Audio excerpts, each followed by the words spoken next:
Hello hello, bienvenue sur le podcast Les choses de la vie. Les choses simples sont belles, partageons des ondes positives et profitons pleinement de chaque instant que nous offre la vie. J'espère que mon contenu te plaira et je te dis à très vite. Aujourd'hui, on va parler d'amour à sens unique. J'avais dit que je ferais ce petit podcast pour toi qui avais lancé ta bouteille à la mer. Tu m'avais dit, il faut que je t'écrive pour m'aider, me faire du bien. Encore une fois, c'est une bouteille à la mer. Et un petit peu plus loin dans le message, tu avais mis... Au final, j'ai envie de t'écrire à toi car je n'ai jamais ressenti quelque chose d'aussi fort. Je n'ai jamais aimé une autre femme. Toi, tu m'as dit que tu n'avais jamais été amoureuse. Et un petit peu plus loin... La vérité, c'est que depuis le premier jour où je t'ai vue, j'ai eu peur de tomber amoureux de cette fille qui était sublime, intelligente, parfaite à mes yeux, et moi, tout juste gentille. Et cette situation est toujours au point bloquant pour toi. Et je t'avais dit que je ferais un petit podcast sur ce sujet-là. L'amour à sens unique. Dans les histoires d'amour, généralement, il y a toujours une personne qui éprouve plus de sentiments que l'autre, des sentiments beaucoup plus forts que l'autre. C'est difficile de trouver un équilibre, c'est difficile de ressentir exactement la même chose. On peut être en phase, par moment, mais généralement c'est comme une balance.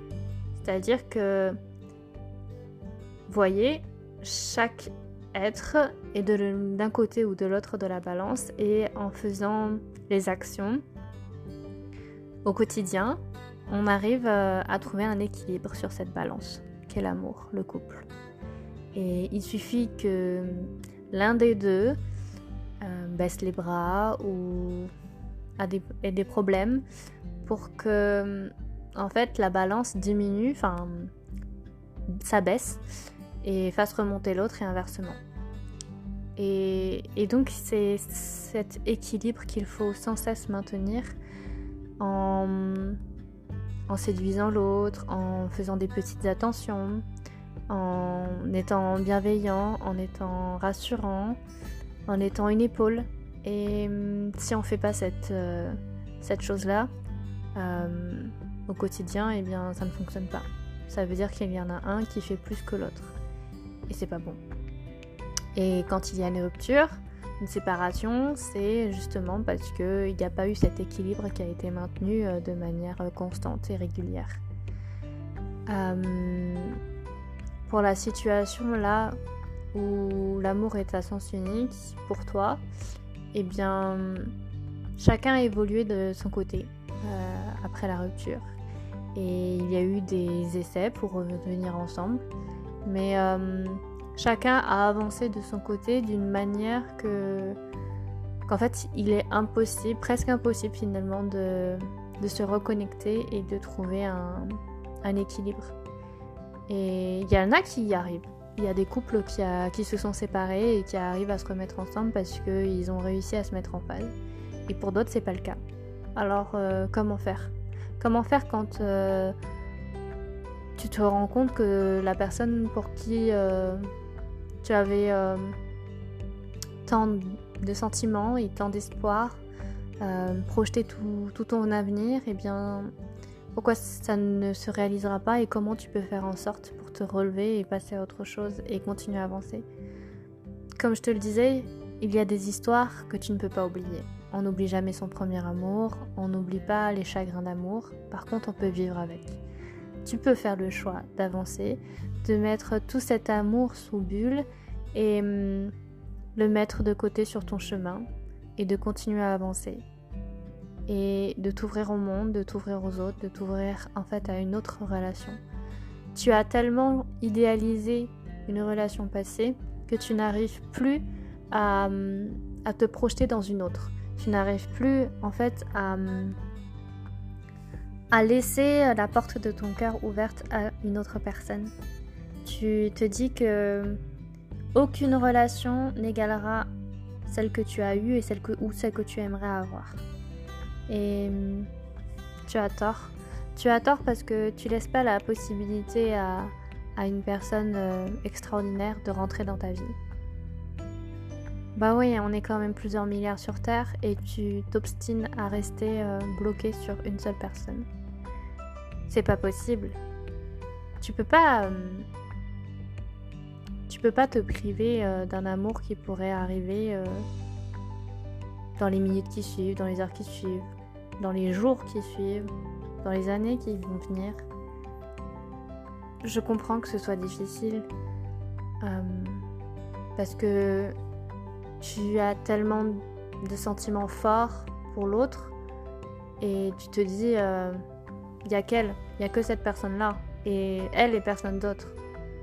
Mais ça c'est parce que tu as projeté, tu as idéalisé la personne. Cette personne, elle a aussi des défauts et je pense que si tu arrivais à mieux voir ses défauts, tu arriveras à mieux te détacher. Parce que tu aimes la personne tout entière. Tu l'aimes pour ce qu'elle t'a apporté, pour ce que tu t'es imaginé vivre avec elle dans le futur. Mais en fait, vous avez évolué chacun de votre côté. Et vous avez vos propres vies, vos propres aspirations, vos propres rêves. Et vos propres nouvelles habitudes, routines. Et si ça ne peut pas fonctionner ensemble dans l'avenir, c'est parce que l'un des deux a fait le choix de ne pas revenir en arrière. L'un des deux a décidé de ne pas freiner, de ne pas attendre l'autre. Et il faut parfois arriver à accepter le choix que nous impose l'autre et d'avancer. Ça ne veut pas dire que la relation était mauvaise, c'est juste que chacun a un nouveau chemin à tracer sans l'autre et accepter que le futur se fera sans cette personne, eh bien ça se construit jour après jour, pas après pas. Il faut arriver en fait à enlever cette personne de son piédestal, enfin du piédestal sur lequel vous l'avez positionné. Et comme ça, vous arriverez à vous en sortir. Et bien sûr que les sentiments peuvent être très forts et que vous pouvez avoir du mal. Vous pouvez vous dire que vous n'éprouverez plus jamais un amour aussi fort pour quelqu'un d'autre. Eh bien, détrompez-vous. Vous pouvez ressentir un amour qui ne sera pas le même, qui sera différent, mais tout aussi réconfortant, tout aussi passionnant. En fait, vous allez vous rendre compte que la bonne personne pour vous, c'est comme un feu réconfortant et chaud, un feu qui ne brûle pas, qui ne vous dévore pas, qui n'est pas toxique pour vous en fait. C'est quelque chose qui vous englobe, qui vous prend dans les bras comme une bonne boisson chaude sous un plaid devant la cheminée en hiver. Alors, à toi qui as lancé ta bouteille à la mer, si ça fait 10 ans que ça dure, alors dis-toi que un jour ton calvaire va s'arrêter parce que tu auras choisi d'arrêter de penser à elle, d'arrêter de penser à cette personne que tu as idéalisée et tu pourras enfin vivre un amour qui te correspond et que tu mérites d'avoir. Et pour toutes les autres personnes qui ont du mal à passer à autre chose aussi, dites-vous que